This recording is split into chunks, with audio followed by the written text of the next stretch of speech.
হঠাৎ করে দেখা গেল মিশরের যে নীল নদীর পানি শুকিয়ে গেল।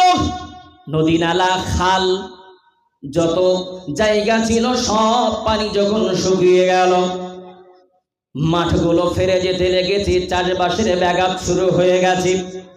এ যুবক সোনার মানিকেরা, কিপ্তি সম্প্রদায়ের মানুষেরা, যারা ফিরাউনকে রব বলে মেনে নিয়েছিল, যারা ফিরাউনকে খোদা বলে মান্যতা দিয়েছিল, তারা দলে দলে দলে দলে তাদের রবের কাছে এমনি করে ফিরাউনের দরবারে হাজির হয়ে গেল।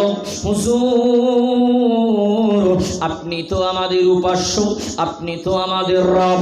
এই নীল দরিয়ার পানি শুকিয়ে গেছে, আপনি যদি পানির ব্যবস্থা না করেন সব কিছু শেষ হয়ে যাবে। আপনি তো রব, আপনি পানির ব্যবস্থা করে দিন।